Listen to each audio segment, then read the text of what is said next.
이사야 44장 25절로 27절입니다.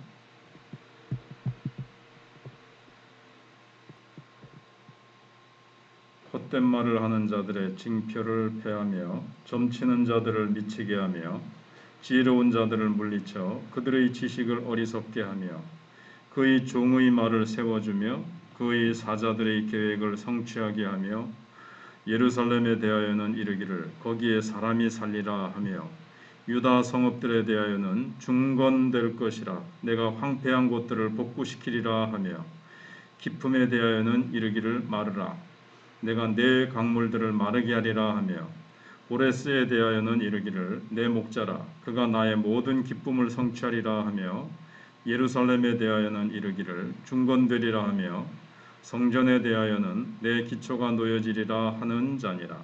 아멘. 우리는 앞에서 우상에 대해서 하나님께서 말씀하시는 것을 우리는 배웠습니다. 우상은 나무 인형이라는 거죠. 산에서 나무를 하나 베어와 가지고 일부는 몸을 덮이는데 땔감으로 쓰고 일부는 떡을 구워 먹고 일부는 깎아서 우상을 만들어서 거기다가 복을 달라고 빌지만 말도 못하고 듣지도 못하고 움직이지도 못하는 우상을 섬기는 그것이 얼마나 어리석으냐고 하나님께서 한탄을 하십니다. 그리고 나서 하나님은 어떠한 하나님이시냐? 하나님은 이스라엘을 택하시고 하나님께서는 사랑하시기 때문에 구원하신다라는 약속을 주십니다. 그래서 우상과 하나님을 지금 대조하면서 하나님의 그 능력, 하나님의 말씀은 반드시 성취되신다 하는 겁니다. 그렇게 하나님의 구원 역사를 약속하시면서 어제 하다 말았는데 두 번째는 모든 거짓말하는 자들의 징조를 폐할 것이라는 것입니다. 어떤 때는 점치는 자들의 말이 맞을 때도 있습니다.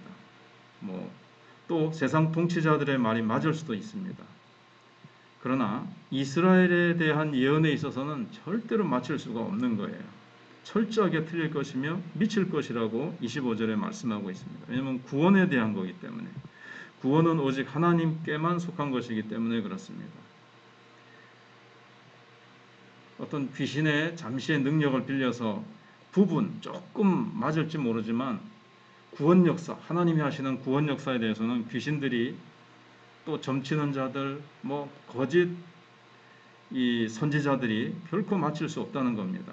그래서 25절에 헛된 말을 하는 자들의 징표를 내가 베어버릴 것이다. 점치는 자들을 미치게 하며 지혜로운 자들을 물리쳐 그들의 지식을 어리석게 하며 그렇게 이제 말씀하고 계십니다. 하나님의 구원 역사는 하나님 홀로 하나님만이 말씀하시고 어느 누구도 그 하나님의 예언의 말씀에 동참하지 못하도록 거짓 선지자들이나 점치는 자들이 맞추지 못하도록 하나님 하신다는 겁니다. 세 번째는 하나님의 종들의 말이 성취되게 할 것이라고 말씀하십니다. 그 말씀이 뭐냐면 예루살렘에 다시 사람이 살 것이다. 다시 하나님께서 포로 잡혀갔던 이스라엘 백성들을 회복시키신다는 예언이죠. 유다 성읍들이 다시 중건될 것이라는 예언이 그대로 성취될 것입니다. 왜냐하면 이 모든 예언들이 하나님께서 하신 말씀이기 때문에 그렇습니다. 하나님이 말씀을 하시고 나서 못 이루신다? 이러면 하나님이 아니죠.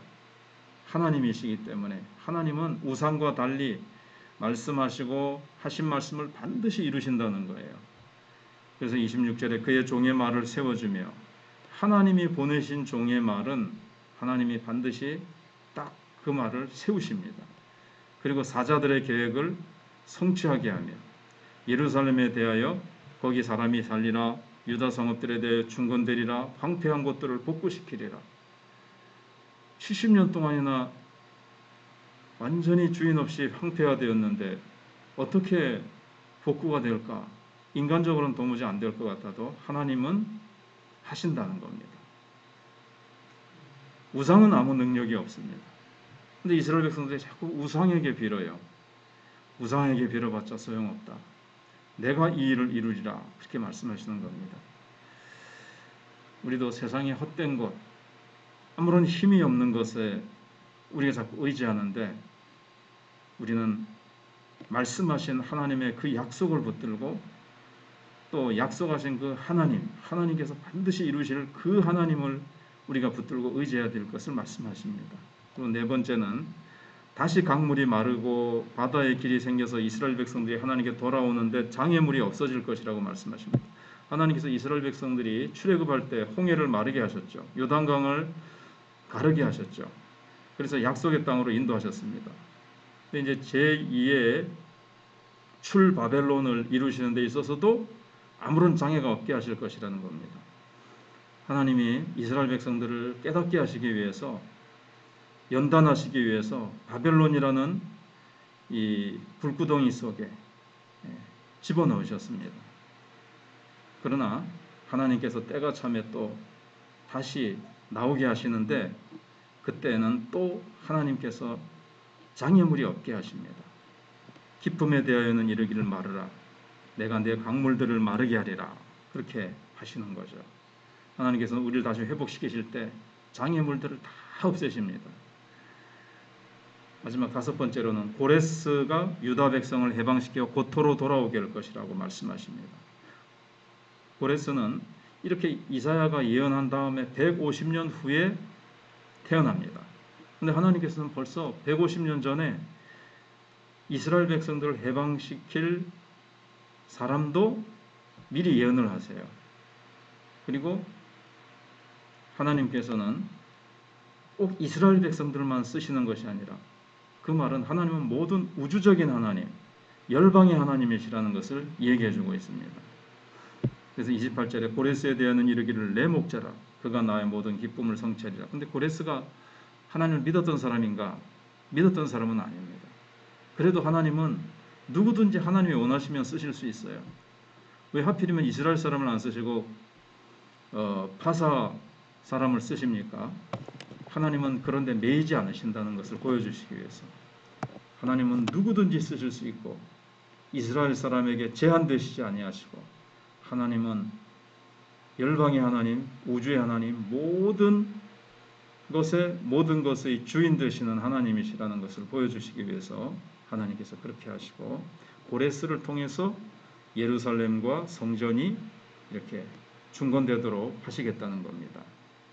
근데 이제 이 자유주의 신학자들은 거듭나지 않은 이 자유주의 신학자들은 이게 이제 안 믿어지는 거예요. 어떻게 150년 후에 태어날 사람의 이름을 알 수가 있고 예언할 수가 있느냐? 이건 뒤에 가서 끼워 맞춰서 쓴 것이다. 인간의 이성으로 이해가 안 되니까. 그런데 성경은 그러니까 하나님이라고 말씀하고 있습니다. 하나님은 과거와 현재와 미래뿐만 아니라 영원부터 영원까지의 모든 일을 알고 계시죠. 고레스를 쓰실 것이 하나님의 계획 안에 하나님의 작정 속에 들어있는데 그 뭐 이름을 미리 모를 수가 있습니까? 영원 전에 다 하나님이 계획해 놓으신 일인데. 그래서 하나님은 우상의 말, 우상을 이용해서 점치고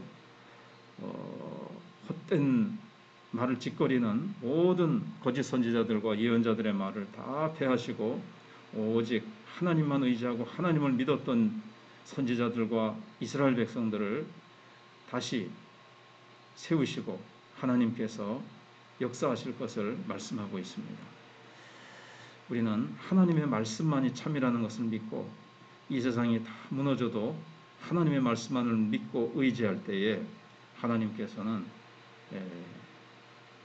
그 말씀을 믿는 자들에게 다시 회복과 부흥과 하나님의 성령의 놀라운 부흥의 역사를 일으키실 것입니다. 기도하겠습니다.